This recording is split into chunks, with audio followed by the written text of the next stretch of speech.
Welcome back to the Lipoedema podcast. We are your hosts, Shell and Tiana, and tonight we are joined by Lipoedema warrior Elle Hemming. Elle, thank you so much for joining us tonight. Thanks for having me. I'm really excited to be here. Our standard introductory question, how did you come to learn of lipoedema and when was that? Yeah, sure. So I understood I had lipoedema, I think about 8 years ago now. I'd just gone through some health battles and I was put on something called prednisone, which is a really high dose steroid. Most of the time you put on sort of 20 milligrams. When you're going through the treatment I was put on about 70 milligrams, and my weight ballooned from around 52 kgs almost to 80 in about 6.5 months, even though I wasn't really eating that much. And then I really started to notice my legs, and then went back to the gym when I was well and just wasn't seeing any changes. In fact, they were getting worse from excessive dieting and starvation diet, which is, the 800 calories a day, which I think we've all tried at some point. So that's when I understood something was wrong, and it was trying to, look around me and reach out to other people that possibly had it, but didn't have much luck until a couple of years later. Yeah. So probably the word lipoedema wasn't as well known as it is. I feel like there's been a trajectory in the past few years, maybe a couple of years, maybe 2 or 3 years. Although I can't really speak to that very much because both Shell and I found out about it in late 2022. So 8 years ago, I couldn't have imagined there'd be much out there for you. No, you're 100% right. Yeah. So this is prior to this, like you say that it happened when you were on prednisone, but did you recognize anything different in your body prior to that, or was it just from that medication point onwards? So I'm actually a twice cancer survivor. I had non-Hodgkin's lymphoma while I was pregnant with my daughter. We both survived. She had to go through 4 rounds of chemotherapy in utero, or we wouldn't have survived. So my body went through the ringer. Lucky I was really young. After that, I have between 70 and 80% of all lymph nodes compromised. Most of them on the left-hand side of my body have completely been destroyed. I've had my lymph node removed on this side of my body as well. And I sort of asked my oncologist, who is the top leading doctor at the time, like what's sort of wrong with my legs? Why do they look like this? And they don't have answers. They have no idea. And so you kind of go away just thinking, oh, well, this is probably just a lymphedema is what they called it back then. And I was like, this is not lymphedema. It's not sore. It's not swollen. Why are my feet not, swollen? And I think that's the massive thing for a lot of women is that, you look at your feet and you're like, hang on a minute, that's not quite right. And so a lot of gaslighting too. I really wanted to get into competing on stage with bodybuilding, and no matter how much dieting I did, once I kind of got to that stage 2, nothing changed. So yeah. And so when you say that you have compromised lymphatic system because of all your experience with cancer, do you have like lymphedema as well? No, I actually don't. So I started to, and as soon as I went into heavy weight training and really took care of my not being in too much in a calorie surplus ever, just either being in maintenance or eating in a calorie deficit, so just below, what maintenance is. I found that the more I trained, because I actually had hideous neuropathy in my hands and feet, and for people that don't know what that is, it's when your nerves basically get burnt and they're on fire, and it's damage from chemotherapy. And at that time I sort of wanted to experiment to be like, okay, I've seen people with rheumatoid arthritis weight train and then they start to get better, so I'm just going to take some Panadol and I'm going to the gym and I'm going to lift weights until my hands and my feet are better, and they are better, and I don't have any, like you're saying, back on track, lymphedema, because my body is constantly moving. I'm doing anywhere between sort of 7 and 12k steps a day, and I always have been. I just refuse to sort of stop moving. So Yeah. and exercising your muscles and building your muscles. I remember when we had Axel Hellwinkle on a couple of episodes ago, he spoke about, not really needing the pump or not really needing to wear compression or anything when you're in the earlier stages if you are moving your body. And so the fact that you just, against all of your health concerns, decided to go to the gym and persevere in that space, and you're seeing those results, that's pretty incredible. Neuropathy must have been so hard to deal with. Pain is so hard to deal with. And if you could overcome that by going to the gym, how good. Yeah, I don't think it's for everyone. Like, I'm fully tattooed up, so a part of me likes a bit of pain. But I think it's the determination, you get knocked down, you get up again, and you just have to keep on getting up. And I had a little baby, and I was determined to survive for that little baby who's now 10. So it was just sheer willpower. Like, no, you don't. You're not taking me now. So anything and everything, and I'm a voracious reader. So anything while I was in hospital, I could get my hands on about anything. I was just right in there, just pages and pages and pages of research trying to figure out what I can do, really. Yeah. Because I'd really like to ask you a few targeted questions about that. But, 8 years ago when you found out about lipedema and you suspected you had lipedema, what then did you find that you started to do to support your lipedema that made the best difference? Honestly, I'm going to be real, and I've tried everything under the sun. I've tried every diet. I've tried Atkins. I've tried keto. I've tried low carb. I've tried, your fasting, and I don't think any of it actually works. What I think works is trying to find some balance in life, really, and the biggest takeaway for me was being surrounded by people that want you to succeed rather than like focusing on diet and exercise, and being around people that love you, and actually just giving up alcohol. I feel like alcohol's a massive inflammatory precursor and also a just something that isn't good for the body, and you don't really see it until 10, 20 years on, where it does the most damage, if you consistently drink. And honestly, like, glass of wine here and there, but I actually haven't really drunk properly in about 7 years. I just don't care for it. And I definitely feel that on top of being around good people, and just not drinking alcohol is probably the best way of managing your symptoms, because again, being on an 800 calorie diet's not going to make anyone happy, and it's not going to make your kids or your partner happy either. So I highly don't recommend that one. Yeah. I think this has probably been a really enlightening, perspective from you, that it's about mindset and like the quality of your happiness and satisfaction with your life and being around a good community. Like, I don't think, Shell, we've had any of our guests talk about that as the best, remedy for our lipedema. And on reflection, Elle, like, our brains are so powerful and can influence so many things, both mentally and physically. So it kind of makes sense, and it's kind of pretty. It speaks to your resilience, I suppose. Yeah, well, it hasn't been easy. You're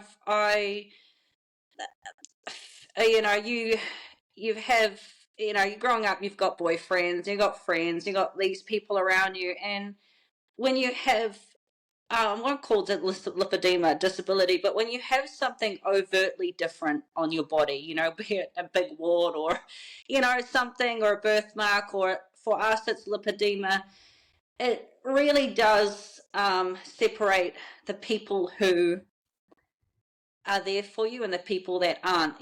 I think looking at the lipedema support groups, it really broke my heart that you had women on there that had friendships for 20 years and were blaming their friend for lipedema, or telling them to diet, or telling them that their legs are ugly and don't wear those shorts. And I think that that's, like I said, when you come to the resilience, that is a huge part of taking care of yourself and being around good, supportive people that aren't treating you like that. Like, I've been around people that have treated me like that behind my back, and it was the worst thing I could ever imagine. And that's what propelled me to get back out online and into the community to try and help other women and support. Because again, it's, you've got your diet, but you also you need the diet up here, and you need that support. We haven't yet mentioned the fact that you are on Instagram, and your page is Elle Lipoedema Fit.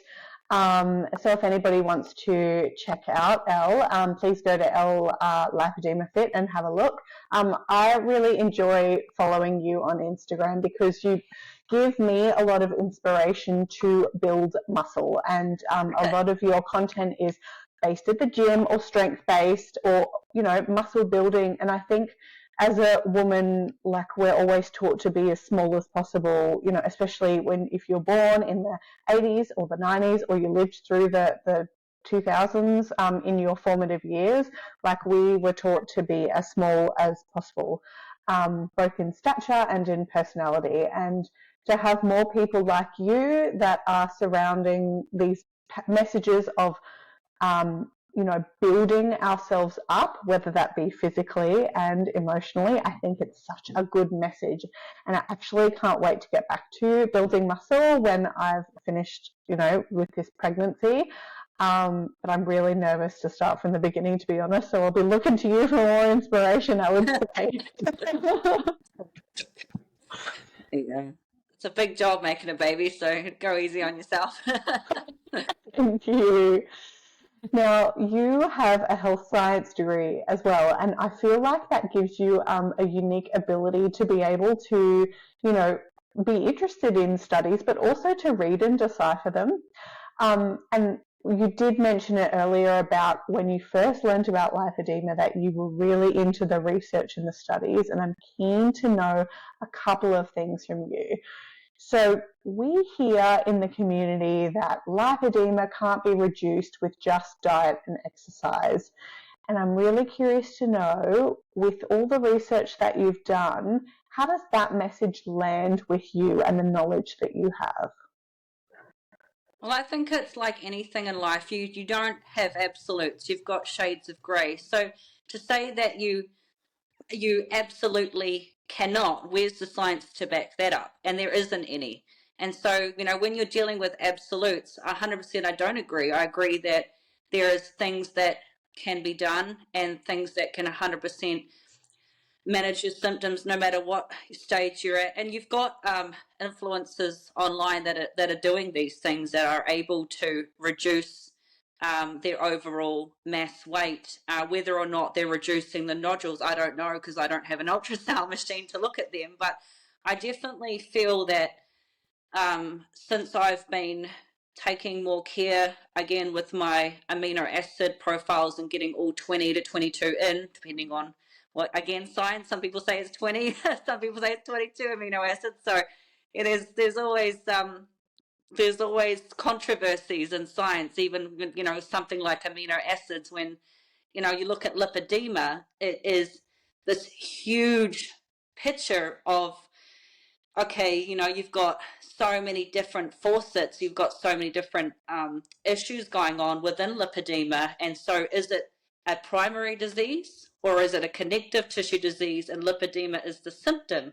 And so depending what you believe, or what the science is saying, the science can't agree with that either. So it's a very hard for lipedema ladies in the community right now to know who to trust and know what kind of advice that they should be listening to, because no one can agree on what lipedema is, because the science isn't there.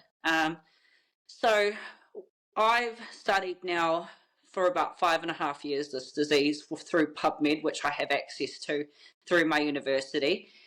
And I've come to the conclusion from all the studies that I've read that it primarily is a connective tissue disorder, and that lipedema is a secondary condition to this. So if you're looking at muscle and you're looking at the interstitial tissue, we have far more space within the tissue than normal women have, and we've got to ask ourselves why that is. And then, you look at genetics, you look at epigenetics, you look at diet, yes, you look at other comorbidities such as, do you have a family history of EDH, Ehlers-Danlos syndrome? Do you have this precursor, that precursor? And again, it starts to get like this massive whole picture, and you can't just narrow down exactly what it is, because actually, and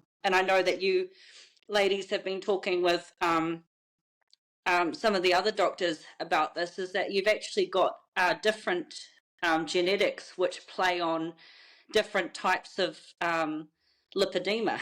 So, you could have, like me, just lipedema here, here, and here, and then someone else, could just have lipedema in the upper legs. That's actually a genetic precursor. And what I'm meaning by that is that their genes are different from my genes. So the way that we would treat their lipedema would be different with how I treat my lipedema, because they may have more Ehlers-Danlos syndrome, i.e. hypermobility, than I do, based on the fact that that gene precursor is there for them and that's their family history. And so a one-size-fits-all is not going to work for lipedema. And so therefore saying to somebody, right, you can't spot reduce it through diet and exercise, is also wrong, because again, you've got 5 different types of lipedema and 5 different subtypes, and depending on what's going on with them is sort of where your answer is going to be. And it's the same with lots of diseases, Yeah, so until we really know the root cause, like, it's just, it doesn't really, I don't know, there's just so much information, Elle. I'm just like, So this the root cause, because I couldn't imagine there would be one root cause. Well, that's it. That's what I was about to say. We're saying we need to find out the root cause, but it's different for everybody. And I actually, when I look at photos of other lipedema women, my legs are so different because I don't have any projection on my thighs. Like, I don't have forward projection. Like that forward, I don't have any of that. Mine's all at the sides.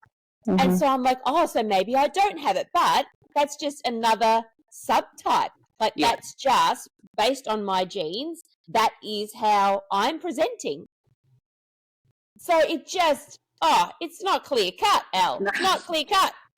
and that's the thing. So I could say to you, Shell, I could go, okay, I'm gonna give you vitamin C, and I'm gonna give you collagen. But if that's the subtype of lipedema that you have, will that work for your subtype? And so what we see on Instagram is massive success with some subtypes of lipedema and some different staging with some supplements, and then not with others.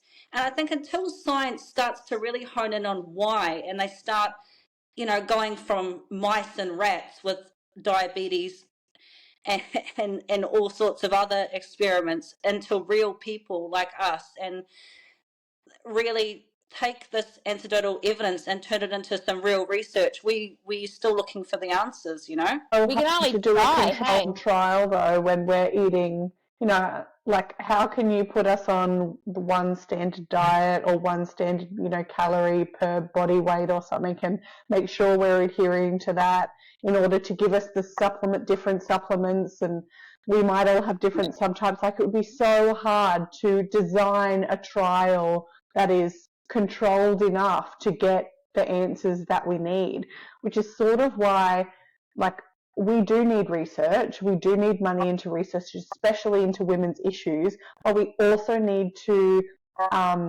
put some weight into anecdotal evidence as well.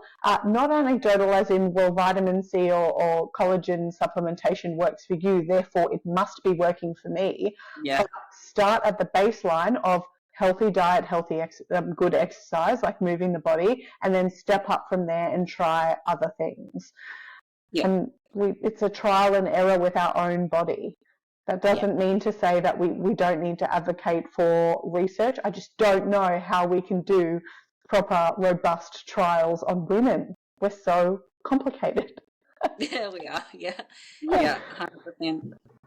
So, Elle, can I just ask you, so when you talk about subtypes, are you talking about the stages and the levels, or is it something else? Like, what does subtypes mean? Because I know you said it one other time and I didn't understand. Can you elaborate on that for us? Yeah, sure. So you do have different subtypes, i.e. physical presentation. There's actually 5 different types of genetic precursors for lipedema. I don't know the scientific names of them off the bat, but I can definitely look them up and link anyone that's interested. But yeah, there's definitely 5 subtype genetic expression markers for different types of lipedema. Yes, and depending on what those expressions are is depending on actually how well certain medicines and certain different types of even physical activity and diets will work on them as also. So that's what I've found out. Ah, that's fascinating, isn't it? Yeah. So there could be basically 5 different approaches that could, yeah. Okay, so finding out your You're subtype. talking the location of where your lipedema presents. So like type 1, I can't remember them either, but type 1 is like upper legs or hips only, and then type 2 is down to the knee, type 3 is all the way down the leg, type 5 is the arms, I'm pretty sure. Is that what you're talking about, or it has nothing to do with the location of the lipedema? It has nothing to do with the location of the lipedema. It is, again, just to do with the genetic expression with the epigenetics involved in it. Okay. As to what kind of subtype it is, yes. Mm-hmm. All right. So you would have to need get to look into that a bit more. testing? Yeah, you would have to get it tested. Yeah. Because they've only recently been doing genetic testing, i.e. putting lipedema tissue under a microscope to really look at it properly as of the last 2 years now. And this is where this research is coming from PubMed, yeah. Oh, wow. Yeah, finally, eh?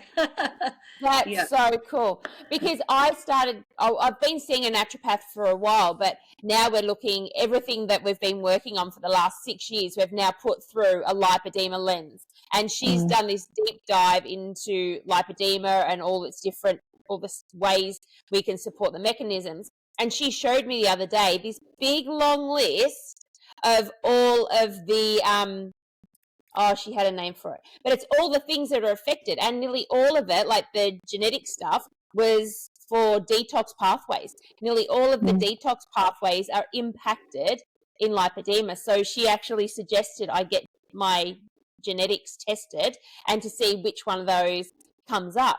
So that was pretty fascinating, because I knew, like, she read one of them. I'm like, oh yeah, I can't eat that. That'd be why. Like there was histamines and is it MHFRM? What's that gene you can't absorb, like malabsorption? Like all of those, they are all in there. Compromised. Yeah, they're all compromised. It's like, wow, that's crazy. All right, Elle, you did just sort of... Sorry, Shell. I guess that speaks to like having the healthiest lifestyle possible, because anything unhealthy that we do, quote unquote, unhealthy society-wise, impacts us tenfold than it would impact somebody without lipedema. Yeah, and she actually said to me to look at detoxing my environment.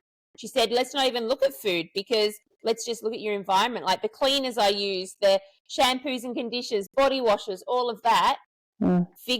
Get all the toxins out of that first, because your body is absorbing them and it can't do anything with them because so I'm like, okay, it's a slightly different approach to what I'm used to, but we'll give it a go. Can't be wrong, right? Can't do me any harm to get rid of some chemicals out of my life. Yeah. All right, Elle, so our next question, you have touched on it, but we want to chat a little bit more about collagen and vitamin C. Yeah, okay. Sure. So and like maybe this comes down to the subtypes and all of those sorts of things. But anything I'd read on it, I haven't researched like you. It's just I'm not a researcher. But like I thought we had an issue with making collagen because of our connective tissue disorder, and so putting more in, our body doesn't know what to do with it anyway. Can you speak into that for me? Yeah, sure. So the research that I have done on this, as I was talking about before, is based on the amino acid profiles and the fact that Western diet, we're not getting enough as it is. You know, we've got 20 to 22 amino acid, and we've got our BCAAs, which is our branch chain amino acids. Those are our really important ones. And within those, you've got leucine. Leucine is found in bone marrow and bone broth, which we don't really get enough of. That's why supplementing is good. And you've also got the collagen maker, which is glycine. Now, I was talking to you earlier about glycine. So that one there is something that what I've researched is we don't make enough of it in the body. And so we need to be supplementing tenfold. So I've done a little experiment on myself the last 2 months. I've been quite quiet on Instagram about it, but I've actually got it right here.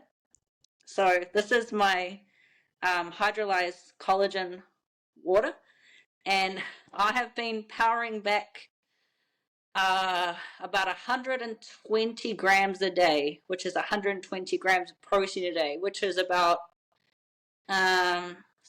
four lots of drinks a day, and it's 4 tablespoons in every one of those. So it's a huge amount of glycine, and I've been adding vitamin C, which we need to synthesize collagen. They work as synchronized together, and so you also need to be doing both of those for it to be able to work well in the body to produce the elastin that we need in our skin. And I can actually say, because I'm 36 soon, that my skin has got really good, like especially here, and also I'm on my jumper. But so I was getting because I feel like as we age and we lose that skin elasticity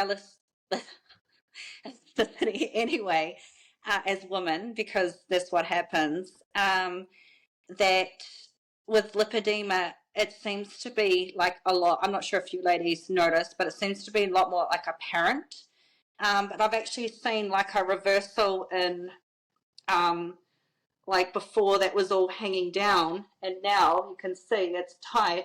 And I've definitely noticed in the last month is underneath here is stopped sagging as much, and the back of my arms, and my weight's not really changed. So I just feel a lot more energetic. My skin's cleared up because I was getting really bad skin issues along my neck. And other than that, I feel really good. I feel like it's really helping in the gym. It's helping my energy levels. But again, this is anecdotal, but I do know Sarah, who's another big online influencer, who's really into hydrolyzed collagen too. So more research obviously needs to be done with the studies, but from my own perspective, I definitely have seen, the studies have actually shown that glycine is a huge, obviously, precursor to making collagen, and I don't think that's my personal opinion that we make enough of it, us lipedema ladies, at all, which is half the reason why we're battling these diseases as well. Yeah. Yeah, okay. That is, so it's giving our body the building blocks to be able to do it itself, or if you're giving it the right amount of amino acids, it can do its job properly. Our body can. Yeah, exactly, because glycine is normally something we make in abundance.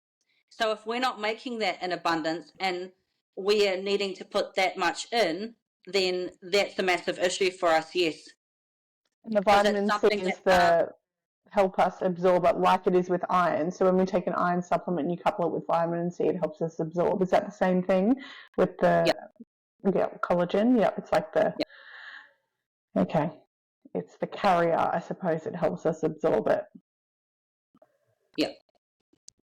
And protein's Interesting. good too, because we need protein. It's satiating. So getting your 120 grams of protein in a drink, like, I don't mind protein water. Not that I've had collagen water, but I was having protein water to Oh, it's the pump same up my thing. protein. Same It's thing. the same thing. It's a hydrolyzed collagen. It's the same thing, and it's not whey. So anyone that's got allergy to whey or to dairy is not going to have the same kind of issues with protein water. You might end up with a little bit of bloating, but I mean that's all you're going to experience from it. But no, protein water is hydrolyzed collagen. Can I also confirm, right. Elle, that this supplementation that you're doing is on top of, eating like protein, like the other amino acids, I suppose, so like muscle meats and stuff like that. So you're still getting the normal amount of protein or the recommended amount of protein in your diet from your diet, but you're supplementing extra with this collagen supplement. Is that correct? I actually went vegetarian about 3 months back. No, you're right. You're right. No, you're right. No.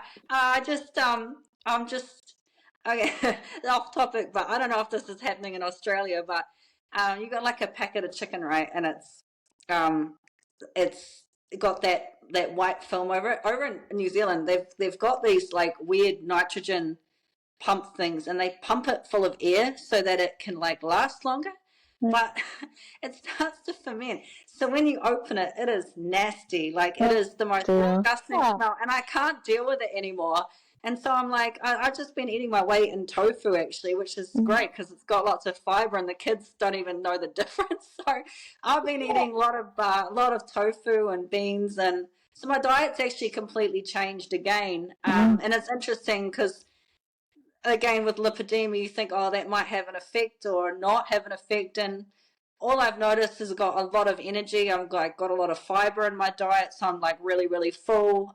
So it just, again, goes to show you the diet doesn't necessarily have this huge impact that people say it does. Be vegan, vegetarian, carnivore, ketos. As long as it's whole, real food. Pardon? As long as it's whole, real food. It doesn't matter what you identify with. You can be vegan and vegetarian. Yeah, I 100%. agree. Yeah. And we've also said it time and time again. If diet and exercise is stressing you out and making you like full of cortisol, that is going to do so much damage. You're better off just having, like you said, a balanced approach. Have good people around you, good relationships, and that is going to nurture your soul, and that is going to be the most healing thing that you can do. And I love that message that you said earlier, Elle. That was amazing. Yeah, me too. Well, I mean, the thing is, I've done it all. I've done every single diet you could throw at me, all of it, and I had a personal trainer when I was 27 and still really a baby, put me on an 800 calorie diet, and I trained so hard, and I did everything he told me to do, and he told me I was lame. He told me, you can't, because to them it's just, not neurotypical, you're not your typical, PT client that is the responder. You're like this non-responder, and so you're going, I'm on 800 calories, I'm taking photos of everything I'm putting in my mouth, and he's still saying I'm not. And I think from there I was just like, well, stuff that. I as a personal trainer don't treat my clients like that, and I wouldn't want to encourage that at all, because it's not what our fellow lipedema sisters need, and it's not what our daughters need. And I want to set an example for my daughter, which is why I came on here today, is because I want her to know that, watching her mom lift weights, and she may have chunky legs, but it doesn't stop her living her life, and doesn't stop me having a handsome husband, doesn't stop me having great friends, doesn't stop me living my life. All it means is that I don't always wear shorts because I'm not always in the mood for them, but that's it. You know what I mean? Like, that's it for me. And, if you've got people around you, I think, that really support you, it means that your life will be so much better, and you can stop fixating on what's on the outside. And as that's I think the hardest part for us, is the why me, so many hours at night I've sat there, I'm like, why do I have this bloody disease, but you do, you get the cards you dealt and you just carry on. So yeah. Yeah, we sure do, Al. And I love, but because it's really important, like the message that we're giving to our children. You know what I Yeah. mean? Because the way they see us, just keep turning up, keep showing up, just keep being the amazing people we are, regardless of how we look, how we're feeling. Like we feel shitty some days, we still keep going, Yeah. and it's powerful messages, such powerful messages for our children, especially our girls. Like we've all got girls. Like Tiana's about to have a third girl. Oh, wow. I've got 3 girls as well, Yeah. and so yeah, it's very important. Yeah. And on that All note, right. I am feeding my daughter the hydrolyzed collagen early, and it's again experimenting because she's got all the signs of it possibly coming on. She's got the knock knees, the clumsiness, the hypermobility, Wow. all these little things. And I'm like, right, if I can start now with supplementing her diet, getting as much protein in, and we're building a home gym at the moment, and start getting her strength training, possibly she's not going to need surgery. Possibly doesn't matter what diagnosis she gets at 18, she's going to be set up for success regardless of what her legs look like, and that's, I think, why it's so amazing that you, Tiana, and you, Shell, are putting these podcasts out, because we may not have the answers in this generation, but it's us women that are propelling the research, are propelling, wanting the answers for the future for our daughters, our granddaughters, our great granddaughters, because it is such a massive issue. It's 1 in 10 women. That's right. And there will be answers in our lifetime. I am sure of it, Al. There will definitely be answers in our lifetime, and I can't wait for that. Same. Yeah. It's going to be good. It will be. All right, Al, it's Lipoedema Awareness Month, and this year's theme is Let's Make Change. Can you tell us what that means for you in terms of lipedema? Yeah, it means get the biggest guns I can. No, I'm joking. Yeah, no, bring on the guns. No. Yeah, go guns. Yeah, it means be the best muscle mummy that you can be, and don't be afraid to lift some weights in the gym, because it'll take you 10 years to get like me and be bulky. All it's going to do is get you nice and fit and healthy, and prolong your health, prolong your bones, make you feel good long term. Lifting weights really is, if you want a magic potion or magic, that is the magic to life, is keeping your muscle density. It really is. I can't stress that more. That's what gets me out of bed every morning to the gym, is knowing that I'm privileged to move my body, rather than, oh, I'm off to the gym. It's a privilege to move. It's a privilege to be able to go to the gym, live the life that I'm living, even if I'm feeling a bit crap, or, I'm self-conscious about my legs that day or something, or, it's really it. So lift some weights, ladies.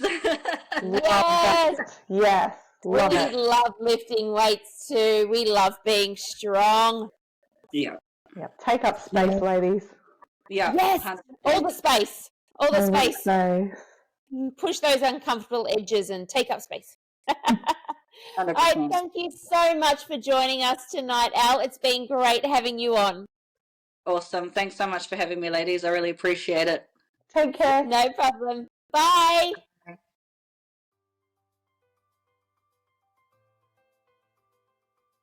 When we started the Lipoedema podcast, we relied on word of mouth and existing connections. Our following has happened organically, and we are so honoured by your support. As we learn more about the world of social media and algorithms, we have a request. When you are listening to our podcast or watching on YouTube, let us know what you think. Hit follow or subscribe. Leave us a comment or write a review. The more engagement we get, the more our message is shared. And the greater our reach to those women suffering in silence.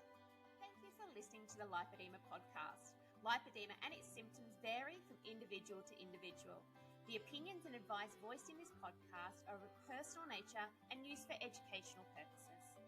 Please take away from this podcast what resonates with you, and please see your GP or preferred specialist for diagnosis and healthcare. We are Shelley and Tiana from the Lipoedema podcast. Until our next episode, bye for now.